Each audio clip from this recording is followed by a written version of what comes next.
Saludamos a los hermanos que se están conectando vía internet y vamos a estar compartiendo la exposición de la palabra de Dios allí en 2 Tesalonicenses capítulo 2.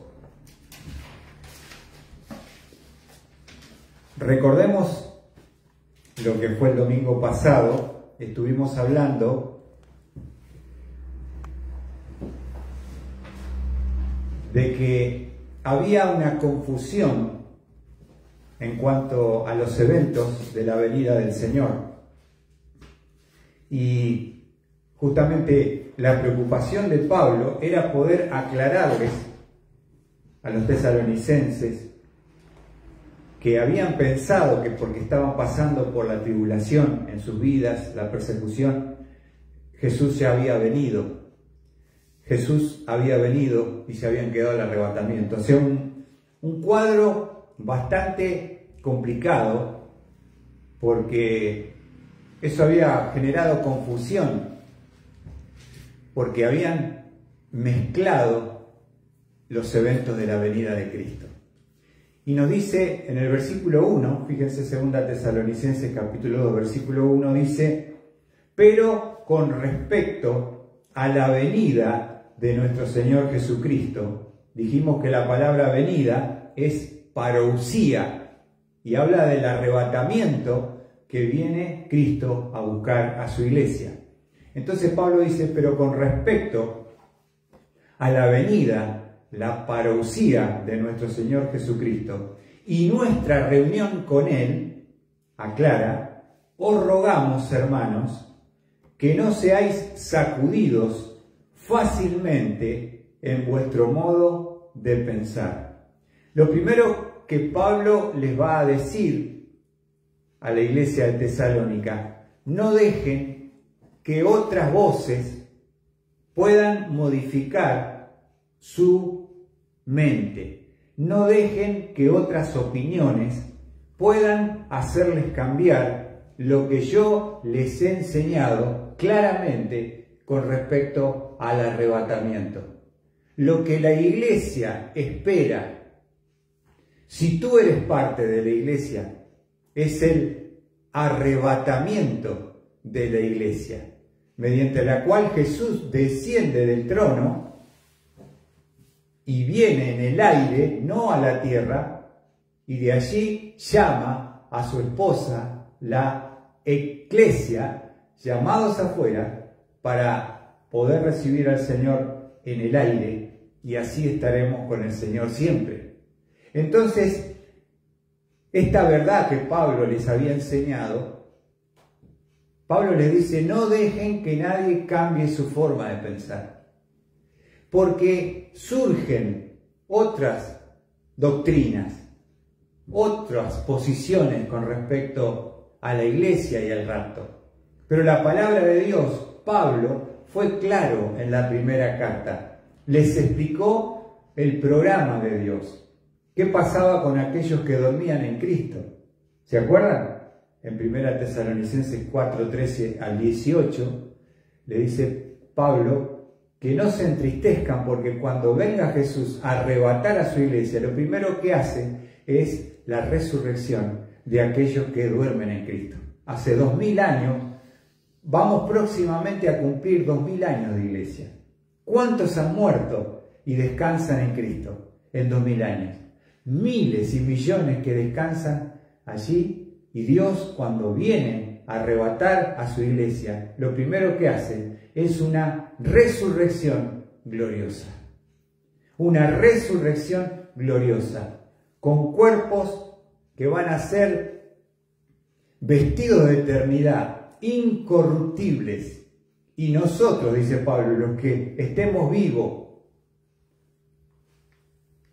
los que permanezcamos hasta la venida del Señor, no precederemos a los que durmieron. No hay ventaja, sino que el Señor mismo, con voz de arcángel, con voz de trompeta de Dios, con voz de mando, después de la resurrección, y nosotros los que vivimos, los que hayamos quedado, seremos transformados en el aire.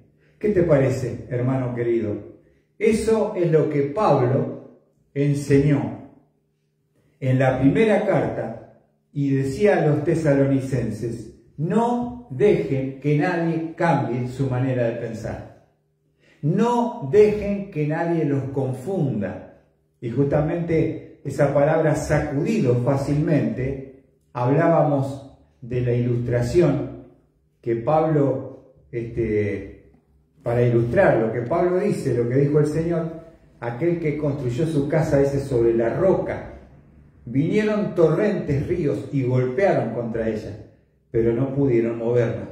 Eso es lo que dice Pablo. Más allá de todo pensamiento, de todo viento de doctrina, no permitan, creyentes en Cristo Jesús, que nadie modifique su pensamiento y posición con respecto al arrebatamiento de la iglesia. Y hoy, en el siglo XXI, justamente estamos atravesando por esta misma forma de que otros nos quieren decir que no es bíblico, que no es cierto, que no hay evidencia en las Escrituras del arrebatamiento. Entonces también uno tiene que tener cuidado qué es lo que consulta y consume en YouTube, en el Internet, porque hay pastores, hay maestros, pero el tema es que esté alineado con la sana doctrina. Porque si no, lo que va a causar en tu cabeza es confusión. Ahora, quiero mostrarles que Pablo va a hablar, vamos a hablar hoy de los planes del enemigo para crear confusión en la iglesia de Tesalónica, en la iglesia de Capilla y en la iglesia donde tú te congregas. A pesar de los años que han pasado, el enemigo de nuestras almas, ¿quién es? El diablo, va a tratar de crear esa confusión mediante tres maneras. ¿Cómo es que el enemigo, Satanás, va a atacar para mover esa convicción de tu mente y de tu corazón? Y lo dice en el versículo 2, que no seáis sacudidos fácilmente en vuestro modo de pensar, ni os alarméis, ni por espíritu. Y ahí paramos. Acá lo que Pablo va a hablar ahora, primero, no dejen que nadie cambie su manera de pensar con respecto al arrebatamiento y a nuestra reunión con nuestro Señor Jesucristo. ¿Qué es lo que debe pensar la iglesia y esperar la iglesia? Ya lo dijo en el versículo 1. Pero no solamente que modificar el pensamiento, sino generar, como dice la palabra allí, no os alarméis. No os alarméis. ¿Y qué es el alarméis? ¿Qué significa? Que va a generar en tu corazón o el mío una perturbación del alma. Cuando uno está alarmado por una falsa alarma, justamente lo que dice la palabra es que estoy perturbado. Y esto habla, primero ataca la mente, cambiar la posición, pero también las diferentes opiniones y pensamientos atacan también nuestras emociones. Porque la perturbación que genera la alarma falsa es hacia nuestras emociones también. Y nosotros somos personas que tenemos sentimientos y muchas veces esos sentimientos pueden traicionar el corazón a la cabeza. ¿Viste? Por eso hay que pensar antes de actuar. Entonces Pablo le dice: no se alarmen. Esa palabra es perturbación. Y la perturbación es un sentimiento de angustia y profunda tristeza que nos llega a causar, fíjense, la palabra se encuentra en Mateo 24:6, vamos a abrir allí el Evangelio. No solamente el diablo ataca la cabeza. Buenas noches. ataca las emociones, porque también son parte de nuestro ser. Tenemos intelecto, emoción y voluntad. De todas maneras, el enemigo va a tratar de cambiar nuestra forma de pensar para generar una perturbación en nuestro corazón, en nuestra alma y en nuestras emociones. ¿Qué dice Mateo 24:6? Está hablando de la tribulación futura que va a venir. Dice, y habréis de oír de guerras y rumores de guerra. Cuidado, no os alarméis, porque es necesario que todo esto suceda, pero todavía no es el fin. La alarma se activa por una falsa señal.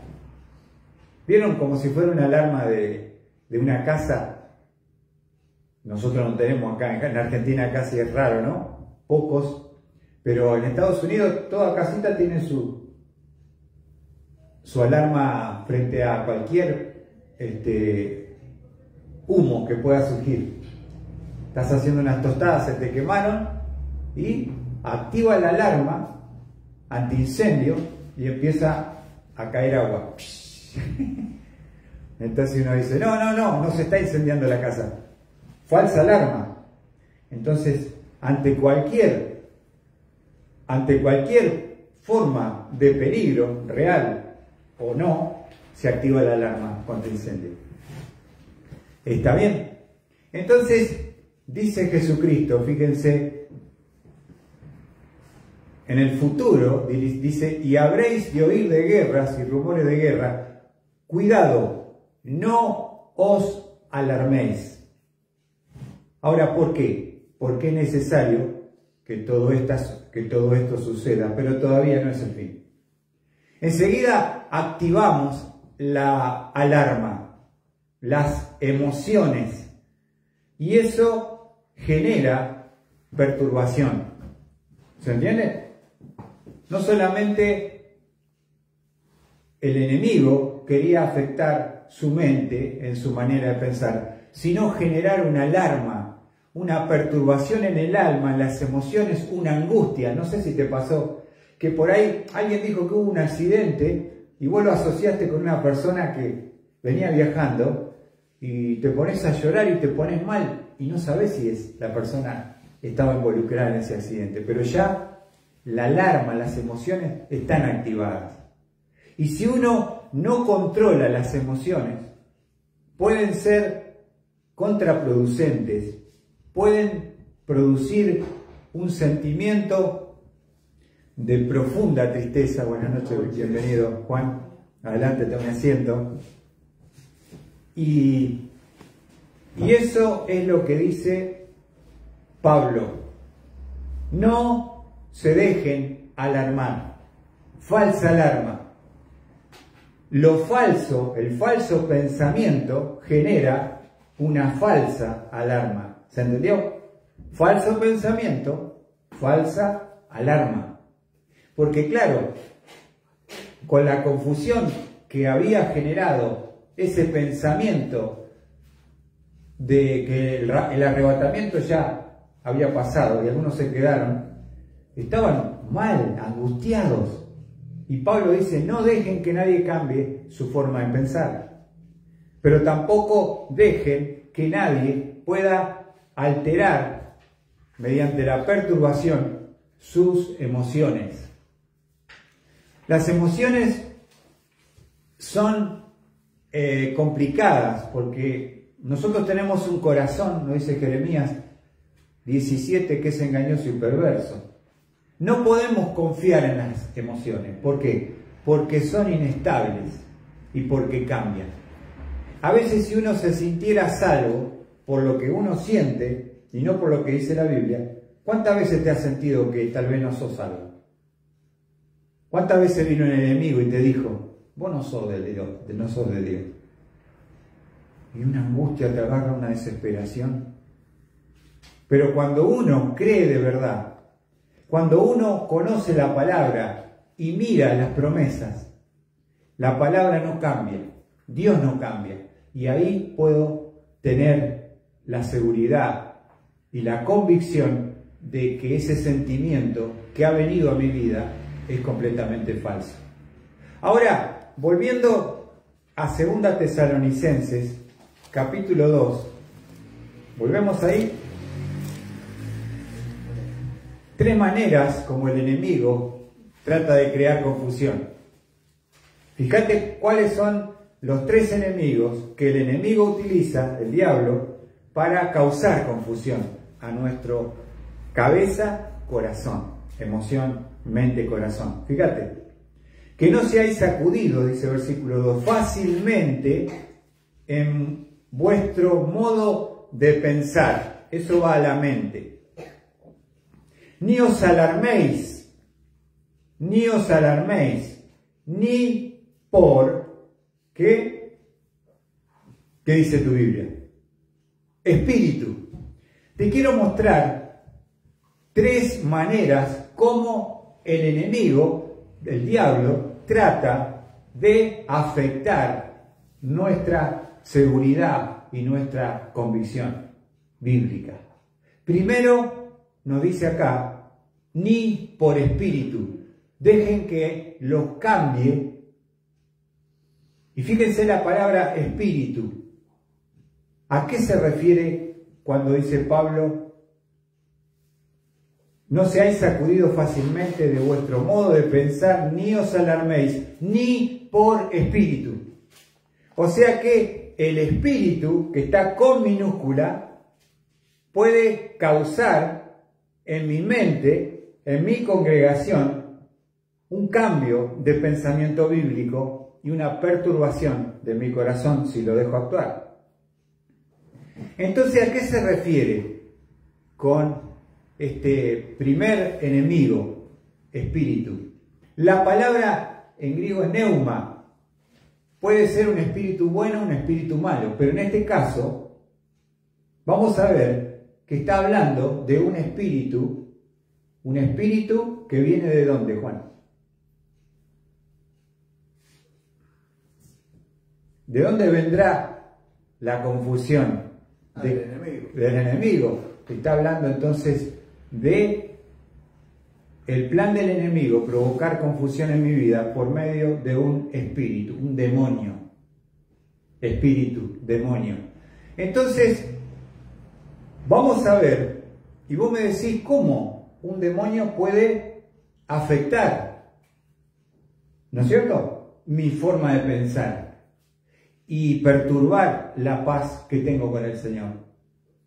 Es una buena pregunta. ¿De qué manera un espíritu puede afectar la congregación o puede afectar tu vida en forma personal? Fíjate lo que dice Timoteo. Vamos al libro que sigue. 1 Timoteo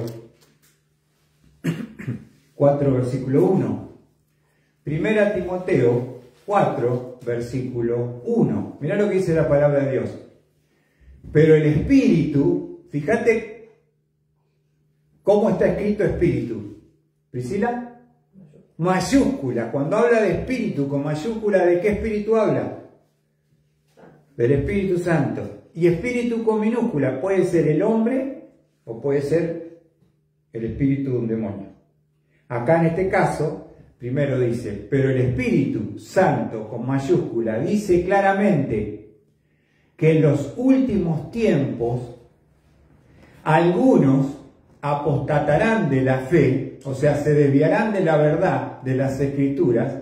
¿Cómo? Prestando atención a espíritus engañadores. Espíritus engañadores. Espíritus de error. ¿Viste?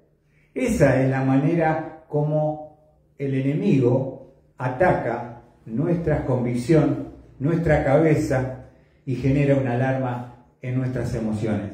Por medio de espíritus de error. Fíjate lo que dice en el versículo 1 y sigue diciendo: espíritus engañadores o de error y doctrinas ¿de qué? De demonios. O sea, ¿quién está inspirando, por decirlo de alguna manera, movilizando ese pensamiento en contra de la verdad, de la doctrina y de la palabra? Hay un demonio que está actuando, trabajando para cambiar el pensamiento bíblico. ¿Se entiende?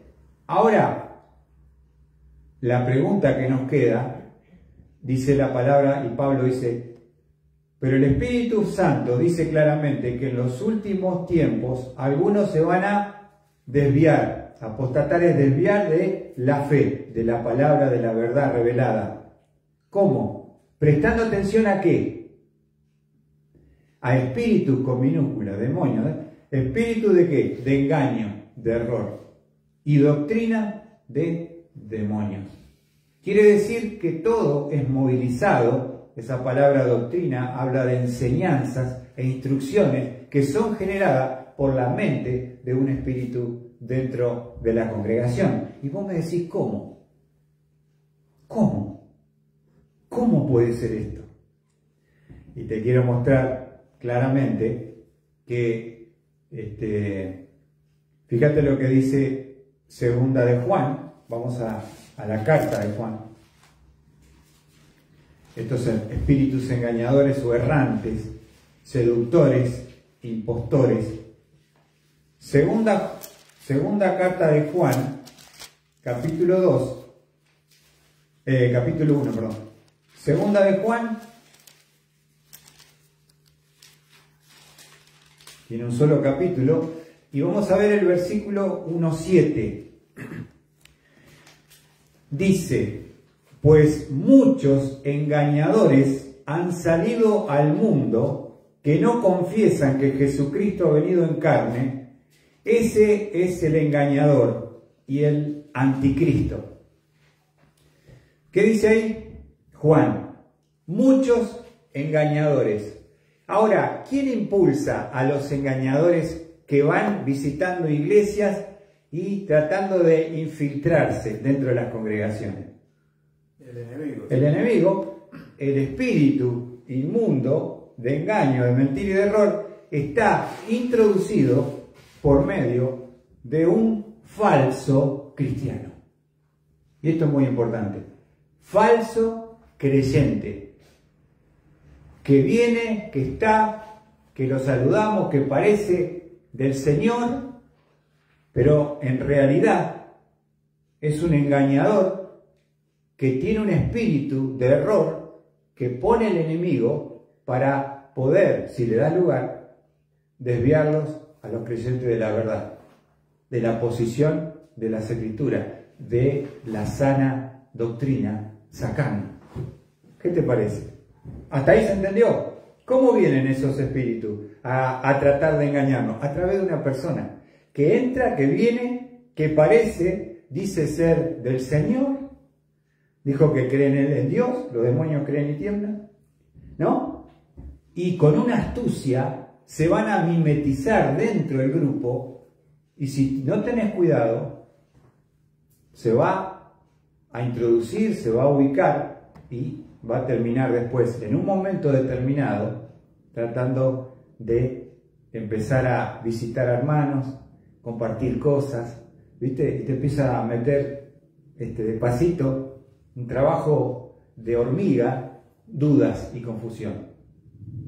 Ahora, dice segunda Juan, que estamos leyendo, capítulo 1, que es el que tiene, el versículo 10 y 11, mirá lo que dice.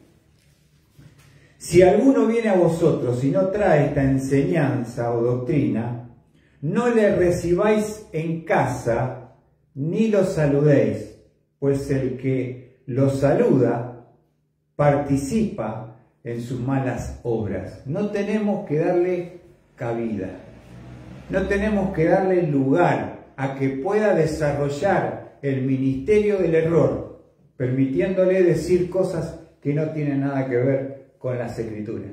¿Viste? Ahora, yo te pregunto, si el diablo va a estar congregándose acá en Capilla, ¿cómo vendrá vestido? Priscila, ¿qué te parece? Bien vestido, bañadito, perfumado o perfumada, puede ser mujer también, y va a entrar, se va a hacer al ambiente, no va a decir malas palabras, va a cuidar su carácter, para tratar de no se le vean los cuernos y la cola. ¿Se entiende? Él se disfraza. Satanás y sus demonios son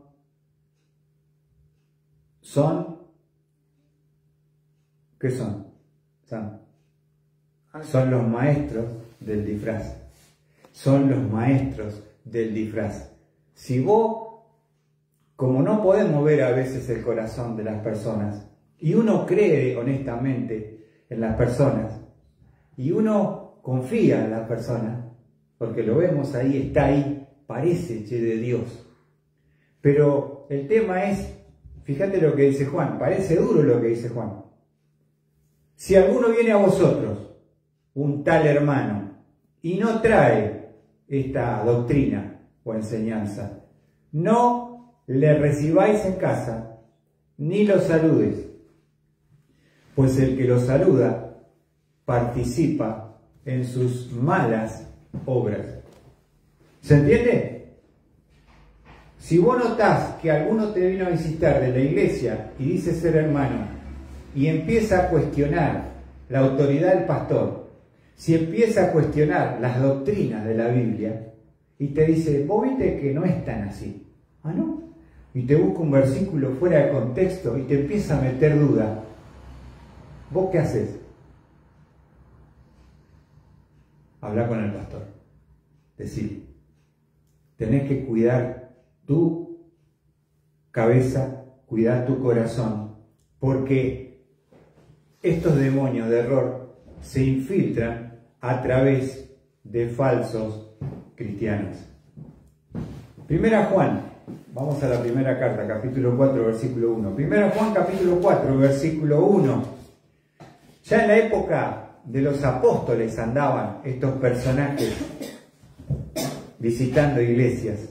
Y como los hermanos de Cristo amaban a las personas, hospedaban y recibían, y si vos decías que venía de Dios, vení, quédate acá conmigo, vamos a compartir de Dios.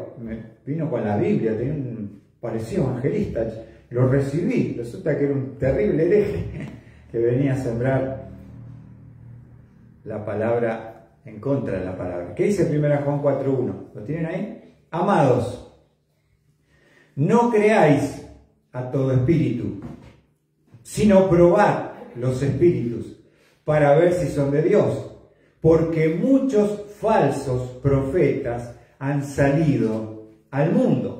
¿Viste lo que dice Juan? ¿Qué nos dice Juan a nosotros? No creáis a todo espíritu que se levanta y te dice cualquier cosa. No creas. Tenés que probarlo.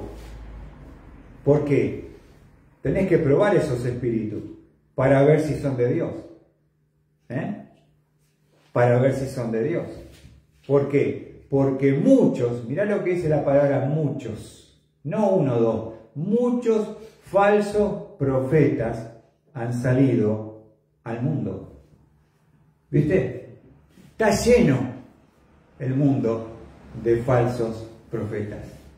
Pero lo más triste, está lleno también de falsos hermanos.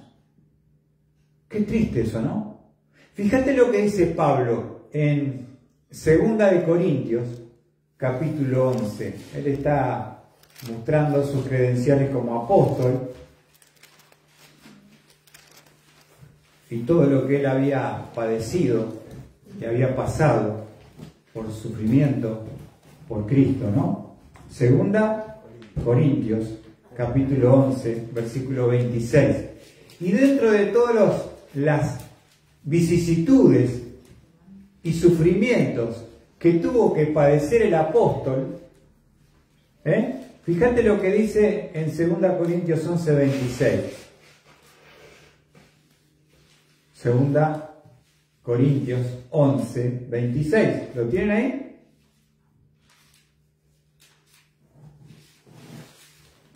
Vamos a leerlo porque si no se me... 2 Corintios capítulo 11, versículo 26. Mira lo que dice Pablo.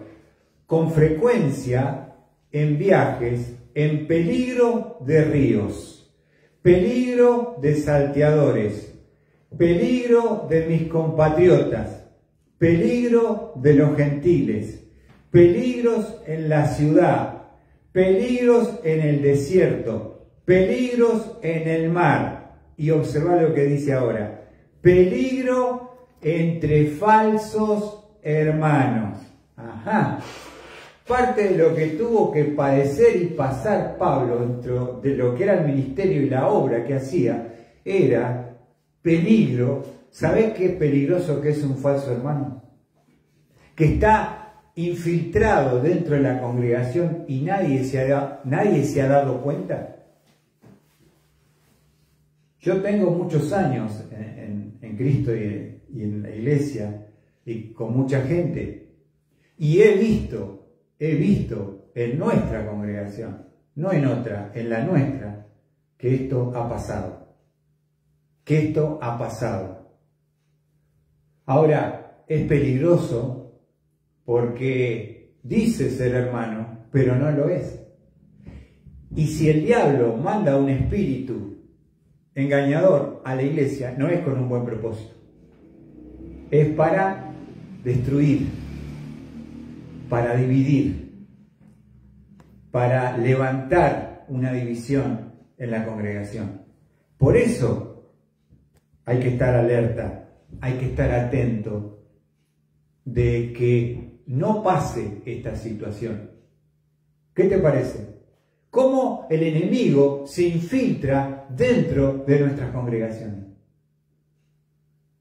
Ahora, cuando venga el Señor a buscar a su iglesia, veíamos el domingo pasado un video sobre el rapto y había 5 personas en la iglesia, a un discipulado que el pastor estaba hablando acerca del arrebatamiento. Y en ese mismo instante, después que salen del estudio, viene el Señor en la obra. ¿Y cuántos de los 5 se fueron y cuántos se quedaron? ¿Se acuerdan?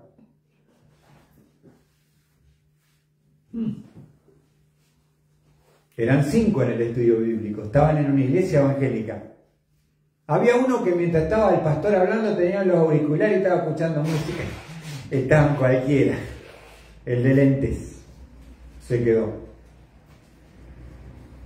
Otro que andaba de novio, ¿te acordás la parejita? Yo no estaba. Ah, ahora te lo voy a mandar. Raquel, ¿quién se fue de la pareja? La chica. Él estaba por entregar el anillo de compromiso. Después te lo voy a mandar, Sandra. Y cuando está le regala una flor. Y cuando da vuelta, la chica no está. Y está la flor tirada. Y él se quedó. Y la chica rubia que estaba en el discipulado, que iba en el auto atrás, la iban llevando. Los 2 de adelante desaparecen, el auto choca contra un árbol y ella se queda. Esto es algo tremendo. Ver cómo el enemigo se infiltra en medio, no de cultos umbandas, ya sabemos para qué lado corren y de quién son, evangélicos, falso cristiano. Ahora te voy a mostrar un ejemplo que a mí me gusta siempre utilizar las escrituras para demostrar y mostrar cómo puede ser esto. Che, Luis Barón, ¿cómo está diciendo una cosa que nunca escuchamos? Vamos a ver un ejemplo en el libro de los Hechos, capítulo 8.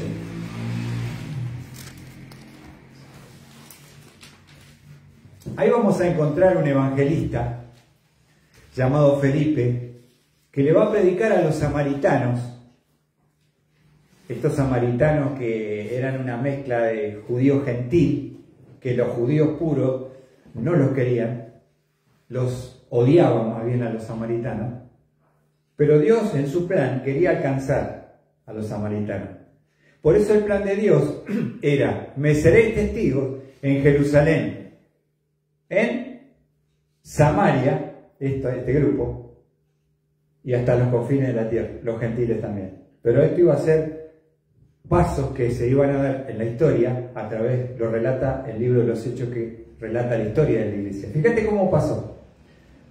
Ahí encontramos en Hechos 8, vamos a encontrar en el versículo 5, dice: Felipe descendió a la ciudad de Samaria, les predicaba a Cristo, y las multitudes unánimes prestaban atención a lo que Felipe decía, al oír y ver las señales que hacía. Porque de muchos que tenían espíritus inmundos, estos salían de ellos gritando a gran voz, y muchos que habían sido paralíticos y cojos eran sanados. Y había gran regocijo en aquella ciudad. ¿De qué ciudad está hablando? Samaria. ¿Quién está predicando? Felipe. Ahora, en todo pueblo o ciudad, antes que llegue la verdad, está la mentira. Y antes que estén los siervos de Dios, están los siervos de Satanás. ¿Sabías vos? Que vos tenés que enfrentar en un momento. Y vamos a ver que lo que va a hablar acá, porque dice, versículo 9, ¿quién era el que estaba antes que Felipe llegara? Dice: y cierto hombre llamado Simón, hacía tiempo que estaba ejerciendo la magia en la ciudad y asombraba a la gente de Samaria pretendiendo ser un gran personaje. Hacía que había un hombre que se llamaba como Simón, y dice que él ejercía la magia, ciertos poderes o trucos que utilizaba. ¿Para qué? Para engañar a las personas. Era un instrumento de ¿quién? El diablo, ¿no? ¿Escuchaste bien? Dice que quería ser ¿qué? Un gran personaje. Al diablo le gusta la fama, le gusta el protagonismo, le gusta que le soben el lomo. Y todos sus ministros son iguales, van para la gloria. Este es un fenómeno del poder. Pero fíjate lo tremendo, porque dice: y todos, desde el menor hasta el mayor, le prestaban atención, diciendo: este es el que se llama, anotá, el gran poder del diablo, dice. Con su magia y su engaño y su mentira, ¿qué habían llegado a sacar como conclusión? ¿Qué era el gran poder de quién? El poder de Dios. Del poder de Dios, dice. Ahora, ¿era el poder de Dios este mago falso, instrumento de Satanás? Sandro, ¿qué te parece? Ahora, la gente llegó a la conclusión que con toda su magia, sus trucos, sus mentiras, el diablo había hecho creerles a ellos que este era el gran poder de Dios. Pero cuando viene el gran poder de Dios de verdad, la mentira es descubierta y la luz alumbra en las tinieblas. Ahí se revela la verdad del error. ¿Y ahora quién está? Está Felipe, un hombre de Dios, que predica el Evangelio a Cristo y que hace poderes. Dios le da poderes de sanidad, de liberación, echando fuera demonios, levantando personas con enfermedades de todo tipo. Y acá hay uno que tiene, verdad, el poder de Dios. Ahora, este era el que estaba antes. Dice versículo 11, le prestaban atención porque mucho tiempo los había asombrado con sus artes mágicas. Los tenía embobado, los tenía engatusado, los tenía engañado. Este es un siervo ¿de quién, Juan? Del diablo. Del diablo, perfecto. Ahora mira lo que dice la palabra. Hasta ahí estamos bien. Dice, pero cuando creyeron a Felipe, ¿se acuerdan que antes con quién estaban? Estaban con Simón. Y ahora, ¿a quién? ¿En quién creen y a quién siguen? Creen en Cristo como Salvador. Viene la luz, viene la salvación. Y ahora van a seguir al hombre de Dios. Pero cuando creyeron a Felipe, que anunciaba las buenas nuevas del reino de Dios, y el nombre de Cristo Cristo Jesús. Ahora fíjate lo que pasó. Se bautizaban tanto hombres como mujeres. Escuchame una cosa, antes que conociera la verdad, ¿Eras hijo de quién vos? De Satanás. Yo elijo el diablo hasta 12. Estaba perdido. Y esta gente estaba igual. Ahora viene el poder del Evangelio por medio de evangelistas. Felipe, creen en Cristo como Salvador. Viene la salvación. Viene el poder verdadero de Dios. Y ahora, aparte de creer, ellos se bautizaban. Y dice versículo 13. Y esto hay que notar. Porque ¿qué dice la palabra? Y aún Simón mismo creyó, y después de bautizarse, continuó con Felipe y estaba atónito al ver las señales y los grandes milagros que se hacían. Hay dos cosas que pasa con este hombre, que dice el versículo 13. Primero, ¿qué dice con respecto a este falso hombre de Dios? Primero que ¿qué? Dice que creyó. Segundo, hizo algo más. Se bautizó. ¿Escuchaste bien? ¿Cómo sabemos a qué punto puede llegar una persona a engañar? Vamos a ser honestos. Manifestó creer. No quiere decir que creyó. ¿Se entiende? Por ahí hizo una manifestación, levantó la mano. Dijo, sí, yo creo en Cristo. Pero aparte de creer, dio un paso más. ¿Cuál fue? El bautismo. ¡Oh! Entonces, ¿qué diríamos acá, Juan? Que este hombre es un hijo de Dios. Parecería. Pero pará. ¿Viste? Mirá, fíjate. Dice el versículo 14. Cuando los apóstoles que estaban en Jerusalén oyeron que Samaria había recibido la palabra de Dios, les enviaron a Pedro y a Juan. Van a venir de la iglesia madre que está cerca, Samaria de Jerusalén. Vienen dos apóstoles a confirmar la obra de Dios en Samaria. ¿Entendés?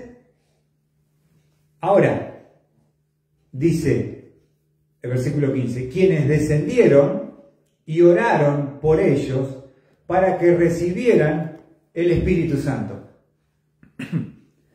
¿Se entendió ahí? ¿Para qué venían los apóstoles? Aquellos que habían creído de verdad. Escuchen, habían creído de verdad, se habían bautizado, habían dado una manifestación pública de su fe y su arrepentimiento. ¿Cuál es el paso tercero? Los apóstoles, que ¿quiénes son? Pedro y Juan, vienen por medio de la imposición de manos, bajo la autoridad apostólica que Dios le había prometido a Pedro, a ti te daré la llave del reino, y él predica en Hechos 2, en Pentecostés, y ahí comienza la predicación y la llave del mensaje de salvación a través de Pedro. Se convierte en 3.000 personas.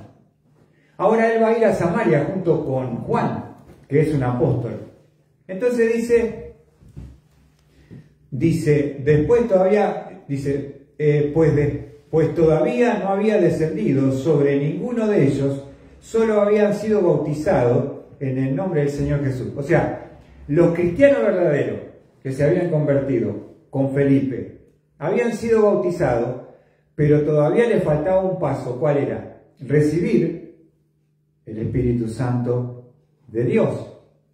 Entonces, dice el versículo 17, les imponían las manos y recibían el Espíritu Santo. ¿Quiénes recibían el Espíritu Santo? Los que genuinamente habían creído en Cristo. ¿Se entiende? Si vos no creías en Cristo, genuinamente, el Espíritu no iba a venir. Viene a través de ello para mostrar como testimonio a los judíos y a la iglesia de Jerusalén que los samaritanos también son parte del plan y el programa de Dios. Por eso Dios actúa de esta forma. Ahora, ellos están viniendo a supervisar la obra en Samaria, empiezan a tocar las personas que han creído y reciben el Espíritu Santo. Mirá qué bárbaro. Mirá el versículo 18. Cuando Simón vio que el Espíritu se daba por la imposición de manos de los apóstoles, les ofreció dinero. Peló la bolsa con las monedas, diciendo, escuchad lo que dice, dadme también a mí esta autoridad, de manera que todos aquel a quien yo ponga mis manos reciba el Espíritu Santo. El tipo venía con plata a comprar el poder. A él no le interesaba el arrepentimiento, el perdón. Él buscaba poder. Antes lo tenía con el diablo y el engaño y la mentira, y ahora quiere comprar el poder de Dios mediante dinero. ¿Cómo lo ves?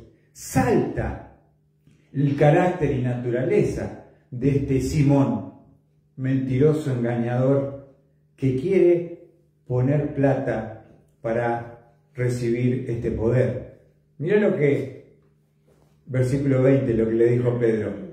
Entonces Pedro le dijo, que tu plata perezca contigo, porque pensaste que podías obtener el don de Dios con dinero. No tienes parte ni suerte en este asunto, porque tu corazón no es recto delante de Dios. Por tanto, algo que nunca hizo, arrepiéntete de esta tu maldad y ruega al Señor que, si es posible, se te perdone el intento de tu corazón, porque veo que estás en hiel de amargura y en cadena de iniquidad. Acá viene un apóstol, Pedro, y él, por discernimiento espiritual, se da cuenta el estado verdadero de corazón perverso de Simón cuando viene a ofrecer dinero para obtener el poder de Dios. ¿Te diste cuenta? Arrepiéntete de esta maldad. La persona hace una oración, una manifestación, pero nunca tuvo un arrepentimiento genuino de sus pecados, un quebrantamiento por medio del Espíritu Santo y arrepentimiento, y nunca de verdad se arrepintió de su pecado y su maldad. Nunca dijo, yo he sido un mentiroso, un engañador, Felipe, yo engatusaba a la gente con mi magia y mis trucos. Nunca lo dijo, nunca lo confesó. Pero acá saltó su verdadero corazón. Perverso, hijo del diablo, y mira lo que dice el versículo 21. Pero Simón respondió y dijo, rogad vosotros al Señor por mí, para que no me sobrevenga nada de lo que habéis dicho. O sea, sigue la misma, traten de que no me pase nada, lo que dijeron, que no me suceda. Un perverso ser que parecería que había creído, que se bautizó, que estaba con Felipe, pero vino por poder, no vino por perdón. Nunca hubo un nuevo nacimiento, un arrepentimiento genuino en el corazón. Y eso es, así se introducen personas, como falsos cristianos, porque nosotros no tenemos la perspectiva de un apóstol, el discernimiento de espíritu de un apóstol para desnudar el corazón de un perverso ser como Simón. Pero Pedro lo hizo. Le dijo, mirá, sos terrible, perverso, querés negociar el poder de Dios, arrepentite de esta maldad, estás en hiel de amargura y en cadena de iniquidad. Entonces, es así como podemos ser afectados por espíritus de error y engaño a través de personas, falsos cristianos, que son introducidos en las iglesias locales.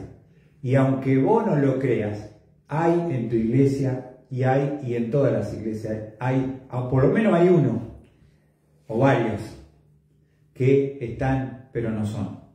Entonces, cuidarnos, tener atención cuando alguien viene a querer traernos, se hace pasar por lo que no es, pero el fin es poder llevarnos al error, desviarnos de la verdad, no traer esta doctrina, cuidarnos en este tiempo donde hay tantas cosas falsas, falsos pastores, falsos siervos, falsos apóstoles, falsos profetas.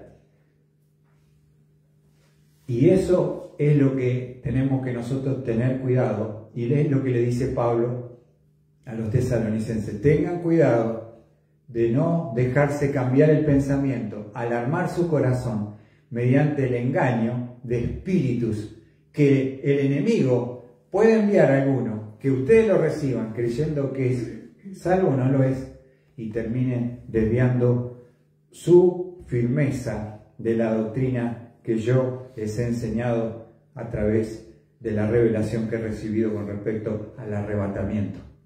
Entonces, cuidarnos